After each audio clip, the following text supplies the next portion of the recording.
You're listening to The World at 8 with Lynn Mozart.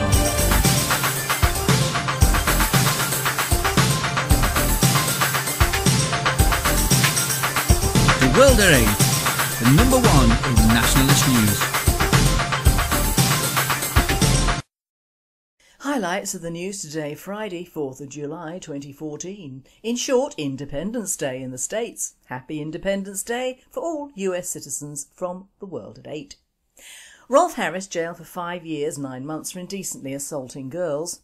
1 in 10 couples now ethnically mixed as the number of diverse families soars by more than a third in a decade. UK cracking down on welfare benefits for unemployed EU migrants, but apparently not for unemployed Muslim migrants. Judge extends mercy to corpse pornography man Michael Gilmore despite indecent child image possession.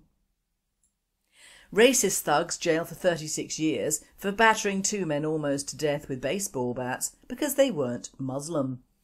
Deadly anthrax disease discovered in Hungarian beef. US Air Force deploys F-22 Raptors to Asia in show of force along China's coast. And thought for the day, 1 in 10 already, just 10 little niggers. And finally, Aussie empathy.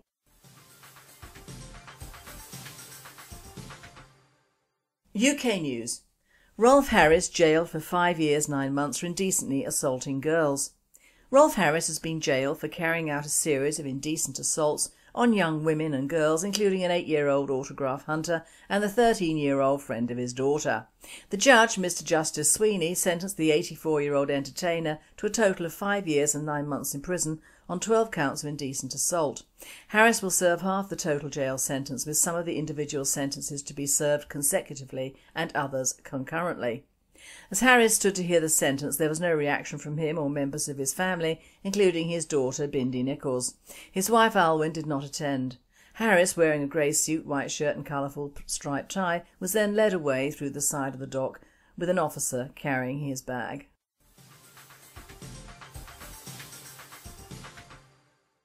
1 in 10 couples now ethnically mixed as number of diverse families soars by more than a third in a decade. Nearly 1 in 10 couples are now ethnically mixed, according to an official analysis revealed today. It said that there are 2.3 million people living as part of a mixed couple, 9% of all those who live as part of a couple, and their numbers have gone up by more than a third in a decade. The figures on inter-ethnic relationships compiled by the Office for National Statistics suggest that racial prejudice is a diminishing force and more people are happy to share their lives with someone from a different ethnic background. The report also found that 833,000 children, some 7% of those under 16 or still at school in England and Wales, are being brought up in a home led by an ethnically mixed couple. The count of ethnically mixed couples was taken from the 2011 National Census results. The most likely people to be living in a mixed relationship are those whose parents were ethnically mixed themselves, the report said.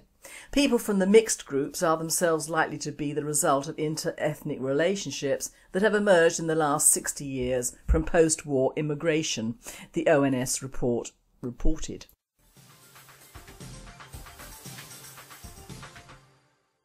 UK cracking down on welfare benefits for unemployed EU migrants, but apparently not for unemployed Muslim migrants. Jobless EU nationals claiming benefits will be booted out of Britain from tomorrow if they show no sign of finding work. Ministers say the radical measure is an attempt to give Britain the toughest controls on migrants in the world. That'll be the day. It means that those who have been claiming job seekers allowance for 6 months will have to undergo prospective work interviews to determine whether they can stay in the country. This is if, of course, you can find them. Those who do not have job offers or the imminent prospect of finding work will lose their right to reside in the UK, leaving many liable to be sent home, if you can find their passports. Work and Pensions Secretary Ian Duncan-Smith said, "The public have sent a clear message that they are concerned that migrants should contribute to this country and not be drawn here by the attractiveness of our benefit system. Freedom of movement is not a freedom to pick and choose where to claim benefits, and we will continue to work with other countries across Europe that share our concerns to ensure we protect the integrity of our benefit system. Under the new rules, EU nationals must wait 3 months before claiming job seekers allowance and are entitled to it for a maximum of 6 months. Anyone earning £150 a week, equivalent to working 24 hours on the minimum wage, will be classed as a worker. Those earning less than that and claiming benefits will be interviewed to assess whether they have a genuine prospect of work. World at 8. Just EU nationals? If we can't kick out illegal immigrants from the rest of the world, how can we kick out EU nationals?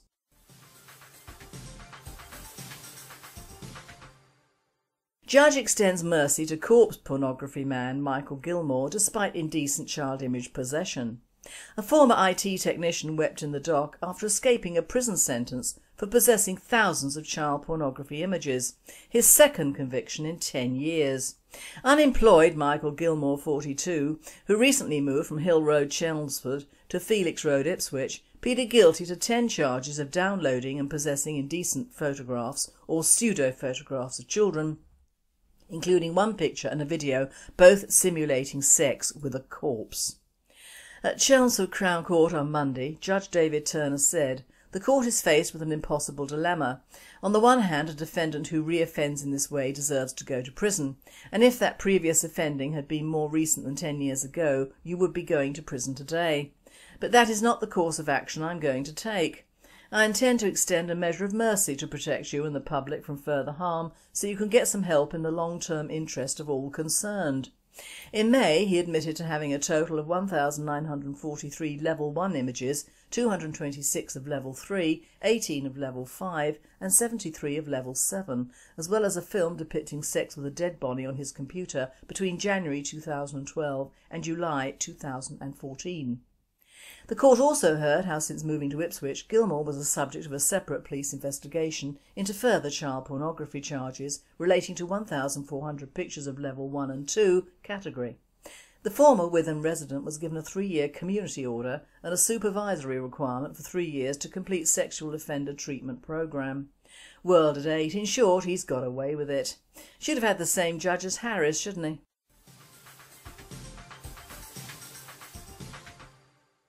Racist thugs jail for 36 years for battering 2 men almost to death with a baseball bat because they weren't Muslim. 6 thugs have been jailed for 36 years after battering 2 men almost to death because they were black and non-Muslim.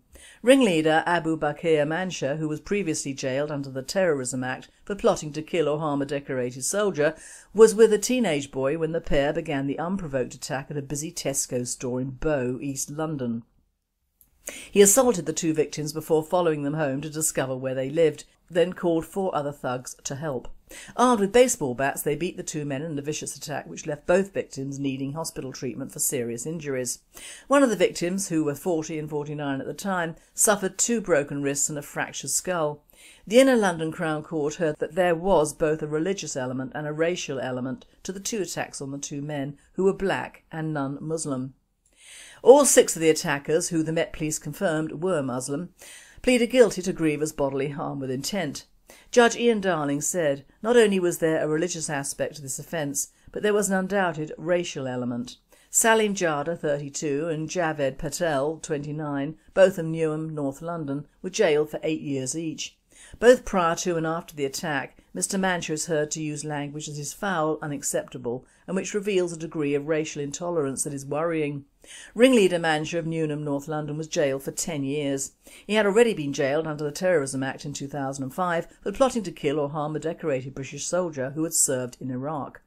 Ibrahim Mohammed, 32, from Newham, was sentenced to 6.5 years jail, while 30-year-old Zuba Kara of Bow, East London, received a 2-year jail sentence.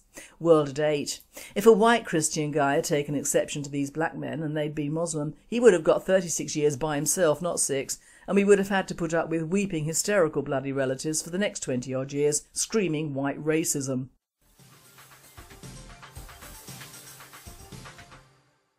European news. Deadly anthrax disease discovered in Hungarian beef. 5 people are being monitored at a Hungarian hospital after the discovery of the deadly anthrax disease in samples of beef, reports say. The 5 were admitted to hospital over concerns that they may have been infected by the disease. The disease was discovered in frozen meat from 2 animals that had been slaughtered illegally, the Hungarian Health Agency reported. Anthrax is caused by a bacteria that occurs naturally in soil. Symptoms of anthrax exposure include skin ulcers, nausea, vomiting and fever. Left untreated, it can lead to death.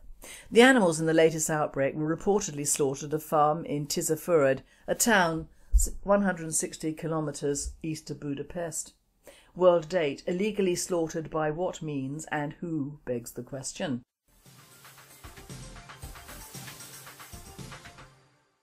World news: US Air Force deploys F-22 Raptors to Asia in show of force along China's coast. As part of its mostly non-military pivot to Asia, the Pentagon last month sent a powerful political signal to China by dispatching 6 frontline F-22 stealth jets to take part in a joint exercise with Malaysia. It was the first time F-22s were used in the biennial US-Malaysian military war games known as Kopi Tufan. The Malaysians are a key focus of Pentagon efforts to bolster US allegiances and ties to Southeast Asia. Kuala Lumpur is amongst the more silent partners in the region looking for US leadership to counterbalance China, and who privately have voiced alarm over Chinese bullying in the South China Sea in maritime disputes with most states in the region. Judging by a review of Chinese state-run media, the message sent by their F-22s was received loudly in Beijing.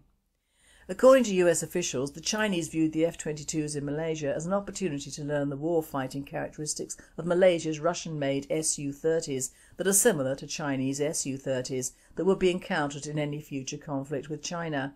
The bad news for US war planners is that China's air defences are becoming increasingly more capable of attacking such stealth jets. Russia announced last month it will sell China its top-of-the-line S-400 anti-missile and air defence system, considered one of the most advanced in the world.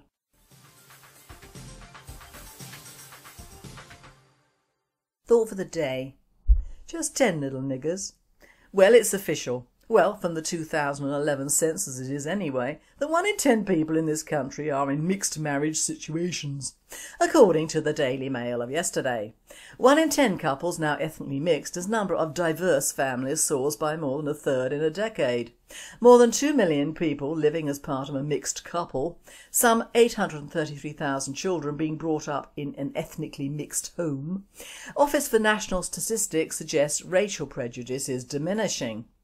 Now, without sounding racist, unlike this title, this is nothing short of a disgusting state for a country and its people to be in, but wonderful for the Coudenhove-Kalergi plan, which is showing itself in all its awful glory coming to fruition, well, almost. Now, this is nearly 1 million mixed-race children being brought up, or whatever. You can bet they will receive a better state education and funding than their white brothers or sisters.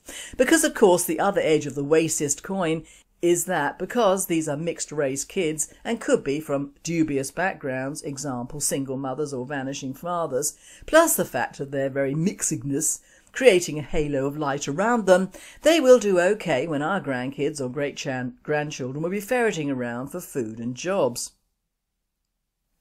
Now, the diverse mixture to which this census from the 2011, 3 years ago, points is not the Asian side of our problems in this country. Asians rarely marry out, and if they do, the partners convert, especially in Islam, and they do marry.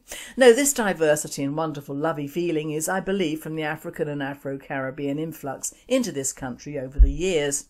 Now, as to whether many of these couples are still living together or even married is of course dubious. The Office for National Stats is joyously declaring that racial prejudice is diminishing, and that is an outright lie. England is not a black country. It never has been, despite the efforts of the media and history to say we are all descendants of black slaves or whatever. It simply is not true. And what is more important, that despite the media propaganda that has been on view for the last 30 years, displaying with effortless hysteria mixed-race couples and progeny both on all adverts and most TV programmes, England will never be a black country or a mixed-race country in my lifetime. Why? Because the buck has to stop somewhere, and it would be a sorry population indeed that confused a slightly mixed and interesting and contributive foreign population to that of a complete mishmash of none or mixed cultures all quarrelling with one another and bringing their third world standards of life to overcome our European ones. I was speaking to our Residents Association gardener this morning, bless him in this heat, white of course and working his arse off, and we got to talking about London, city of my birth, and long lost to the white population in general. He'd been up to the North London this week and he said there was a multi-million block of flats all occupied and the front garden was a picture but the back garden was just left to briars and crap. I remarked it would be unusual in the old days to find gardens like this just left, and I would bet $1 either the owners or most of the inhabitants were not English. He said that driving around London was like Spot the White Man, and that if someone published a book on how this capital city and England was going it would make $1 million. Of course he's right, but who would publish it, and indeed would it ever get published? No is the answer to that one. He also said, and bear in mind he was not one of ours, that when it goes boom it will go boom big time. This is the general feeling in this country, not laziness or fear, but a strange sense of reality of the future, and figures like this old census bring all the fears back home to roost. This is the epithet of racism, diversity and multiracialism in this country. These figures have had 3 years to grow, and grow they have. Rarely will you go into any town and not see mixed African race children around with their white parent trailing them around like little benefit paying puppets on a string. The huge influx of Somalis, Kenyans, Ugandans, South Africans and you name it, and it is over here, rarely marry their own kind. Whether this be to stay in the country or just for the sake of it and pass on, I don't know, and rather more, I don't care. The fact is it takes two to tango, and okay, you cannot help whom you fall in love with, but you do nowadays have a choice of whether to get pregnant by them, don't you? Now I can hear at least one of our commentators telling me to go and hug a nignog, but I won't. I don't care if their countries become hellholes. It isn't my fault, and it isn't England's fault. It is their fault for indulging in horrible tribal wars once most of them have got their so-called freedom to do so. We have no connection to Africa, or very little on a historical level. It was the Arabs who sold slaves, we merely acted like UPS in transporting the buggers, and moreover I don't care. What happened then has no relevance on the millions of Africans coming over here to breed and out-colonise us. And I don't care if the plan wanted hordes of coffee-coloured people in England, I don't, and that's what counts. And if the average person in this country reading these stats has a thought in his head, I would like to bet it centres around my last sentence, not the diversity and ethnic mix plan of lovely, happy, rich, coffee-coloured peoples all appearing in Britain's Got Talent and shopping till they drop. I would also like to bet that a large part of the 2011 2 million people living as part of a couple are no longer couples and living with their offspring on the state, and this would include the homosexual mixed race couplings adoptings as well. I would also bet a high proportion of those are black on white. I would also take a bet that a few are African Muslims, which doesn't bode well for the Sharia state. Of course, as Islam is a religion, it converts huge numbers of Africans in this country as well. The more fussy Arabic Muslims rarely, like Orthodox Jews, marries out. I also bet this 2011 figure has almost doubled in the last 3 years, vis-a-vis Spot the White Face in London, or in fact even out in the sticks, as one Asian weather girl keeps saying while standing lopsidedly into the camera. If she says colder out in the sticks one more time, I'm going to swing for her. But the fact is that figures do not stand still. And where do you think all those Africans off the boats, lorries and planes have vanished to? Do you think our immigration guys have rounded them all up and deported them whence they came? No, of course not. They turn a blind eye, the Africans get financial help from others of their tribe, go clubbing and wham bam, thank you man, yet another mixed race kid in the bottle. Now I don't care if I'm labelled racist, because I'm being a tribalist. I am to the ignorant and uninformed. But in fact, if more Africans were tribal, they would not come here. They'd love their country enough to do something for it and not recreate their own hellholes in countries thousands of miles away from theirs, and whom, it must be said, do not want them in any shape or form in those countries. Europe and the UK have given enough to the black cause. We should not have to give our people, our culture, our histories, our religions or our futures. This is not diversity or a cosmopolitan society, interesting in its few differences. This is overkill, and overkill by repopulation. It started in the 50s with the West Indians who mixed and matched and marched on leaving hordes of mixed race kids to bring themselves up. Remember, this is England and not Africa, where it takes a village to bring a child up crap. What it takes to bring up any child of any colour or colours is money, education, parental presence and standards, not a mud hut village in Africa. If that was so good, what the hell are you all doing over here? Swindon for years in the early 80s had a plethora of Nigerian and half Nigerian kids, all with so-called student parents or parent, and all being brought up by the state or foster parents, and all costing money to the British taxpayer. That has not altered, just the numbers have increased. Mixed race couples living together can cover a multitude of sins, and mixed, matched and marched is the name of the game. For years Africans have sent over their women to work, and then the whole family has followed year after year, and all cashing in on benefits Britain or taking white jobs on the cheap. The Italian Navy is actually rescuing thousands of Africans and North Africans, and they're coming through Europe to here. They're not staying in Europe, as Europe doesn't extend the Coudenhove-Kalergi plan beyond the Muslims, whom it loves. The Brits are stupid enough to keep shoveling them into their land, so let them keep them, is the EU remit. I may be castigated for my honesty, but I don't care if villages in Africa have 12-year-old boys cutting off poor unfortunates' limbs. I don't care if the Muslim warlords have their African brothers starving in Darfur. I don't care. I have enough problems caring for my country and my own tribe without trying to accommodate and care for tribes thousands of miles away. I do not believe in the brotherhood of man. Well, only if aliens turn up nasty. It doesn't exist. There is only greed, stupidity, acceptance, submission and the plan. Or of course the grand alternative to that, the nationalist plan for Britain. And that is simply stop migration, whether legal or illegal, now. Repatriate. Put a certain amount of the stopped foreign aid budget into actually building wells and schools in Africa, not giving vast amounts of money to warlords. And make sure it is our children who benefit from within their own country, not millions of foreigners. This breeding programme of black Africans and Caribbeans is deliberate, if not plain stupid and wicked, but it is exhorted by the media as being cool. It isn't. It shows a distinct lack of nationalism and is not cool at all. I feel sorry for these poor little mixed race kids. Life ain't easy when you're half one tribe and half another. Neither side wants you in reality, although the benefits at the moment are good. But who knows what the future and the people of England might eventually be forced to do? Who knows indeed?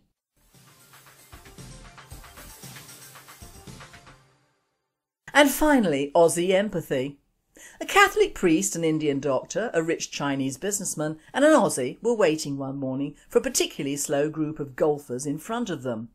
The Aussie fumed. "What's with those blokes? We've been waiting for 15 minutes. The Indian doctor chimed in, "I don't know, but I've never seen such poor golf." The Chinese businessman called out, "Move it, time is money." The Catholic priest said, "Here comes George the greenkeeper.